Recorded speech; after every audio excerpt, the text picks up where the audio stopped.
வணக்கம். மாநில செய்திகள் வாசிப்பவர் சுமித்ரா ரத்னம்.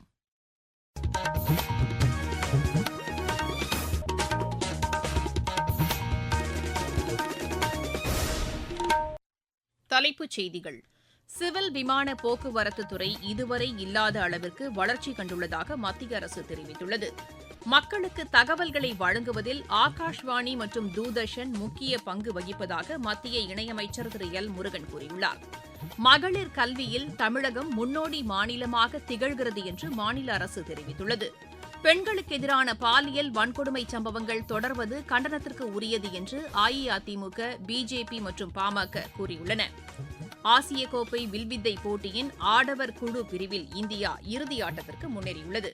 இனி விரிவான செய்திகள். சிவில் விமான போக்குவரத்து துறை இதுவரை இல்லாத அளவிற்கு வளர்ச்சி கண்டுள்ளதாக அத்துறைக்கான அமைச்சர் திரு ராம்மோகன் நாயுடு கூறியுள்ளார். பிரயாக்ராஜில் செய்தியாளர்களிடம் பேசிய அவர், மத்தியில் பிஜேபி தலைமையிலான அரசு பொறுப்பேற்ற பின்னர் கடந்த 10 ஆண்டுகளில் இந்த துறையின் வளர்ச்சிக்காக பெரிய அளவில் சீர்திருத்தங்கள் மேற்கொள்ளப்பட்டதாக தெரிவித்தார். உலக அரங்கில் இந்தியாவின் நன்மதிப்பு அதிகரித்துள்ளதாகவும் அமைச்சர் கூறினார். பொதுமக்களுக்கு தகவல்களை வழங்குவதில் ஆகாஷ்வாணி மற்றும் தூர்தர்ஷன் முக்கிய பங்கு வகிப்பதாக தகவல் ஒலிபரப்புத்துறை இணையமைச்சர் திரு எல் முருகன் கூறியுள்ளார்.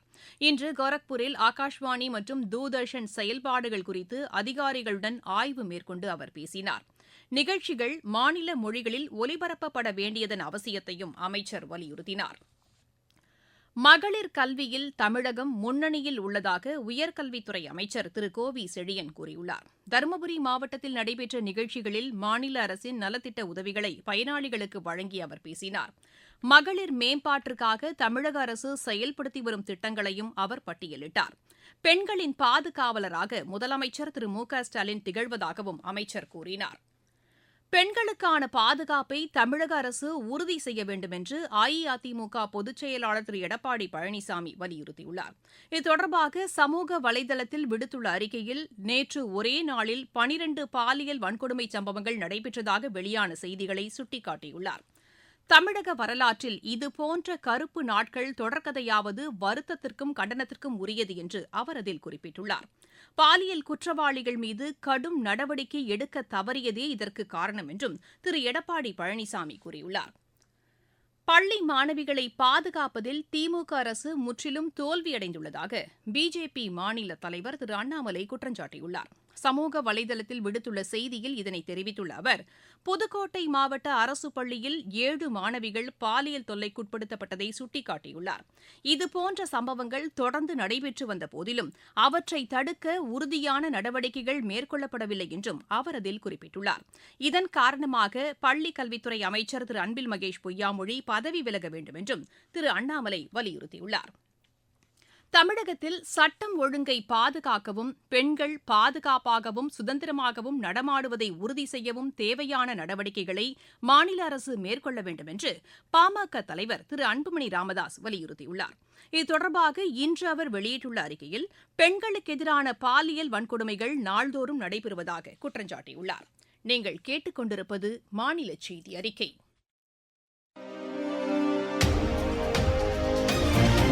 மக்களின் மனதை வென்ற மத்திய அரசின் பட்ஜெட். தனிநபர் வருமான வரி விலக்கிற்கான உச்சவரம்பு 12 லட்சம் ரூபாயாக உயர்வு. தமிழகத்தின் ரயில்வே திட்டங்களுக்காக 6626 கோடி ரூபாய் நிதி ஒதுக்கீடு. நாடு முழுவதும் உள்ள அரசு பள்ளிகளில் 50,000 அடல் ஆய்வகங்கள்.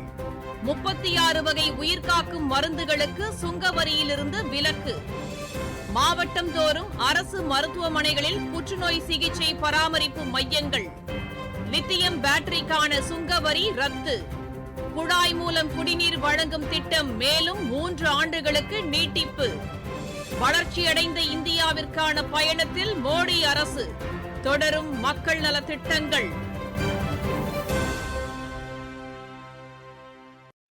காசி தமிழ்ச் சங்கமத்தில் பங்கேற்றுள்ளவர்கள் தங்களது அனுபவங்களை தங்கள் ஊரில் உள்ள பிறரிடம் பகிர்ந்து கொள்ள வேண்டும் என்று சென்னை ஐஐடி இயக்குநர் திரு காமகோட்டி கூறியுள்ளார்.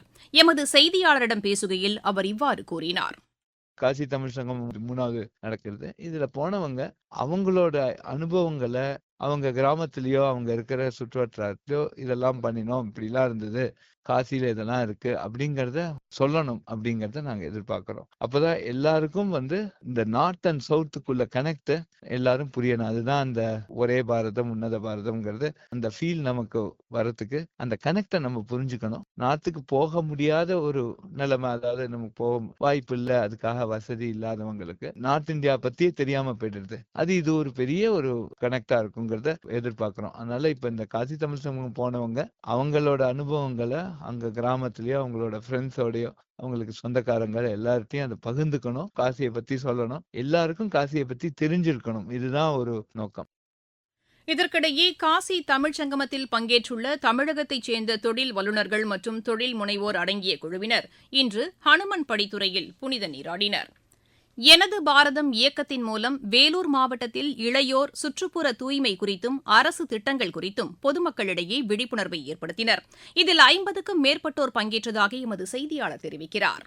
வேலூரில் மத்திய அரசின் நேரு யுவகேந்திரா அமைப்பும் மற்றும் வேலூர் மாநகராட்சியும் இணைந்து மை பாரத் போர்ட்டல் மூலம் நகர்ப்புற உள்ளாட்சி அமைப்புகளின் செயல்பாடுகள் குறித்து மை பாரத் தன்னார்வலர்களுக்கு வரும் 15 நாட்களுக்கு பயிற்சிகள் வழங்க நடவடிக்கை எடுக்கப்பட்டு தனியார் கல்லூரியில் பயிலும் 50க்கும் மேற்பட்ட தன்னார்வலர்கள் இன்று வேலூர் மாநகராட்சிக்குட்பட்ட டோபிகானா பகுதியில் வீடு வீடாக சென்று வீட்டில் வசிப்பவர்களின் எண்ணிக்கை, சுகாதார தூய்மை, கழிப்பறை வசதிகள், குடிநீர் வசதிகள், மக்கும் குப்பை மக்கா குப்பைகளை எவ்வாறு பிரித்தெடுப்பது, வீடுகளை எவ்வாறு தூய்மையாக வைத்திருப்பது, நோய் தொற்று ஏற்படாதவாறு தற்காத்துக் கொள்வது எப்படி உள்ளிட்ட பல்வேறு அடிப்படை வசதிகளை கேட்டறிந்தும் அதற்கான விழிப்புணர்வையும் ஏற்படுத்தினர். வேலூரிலிருந்து மோகன்.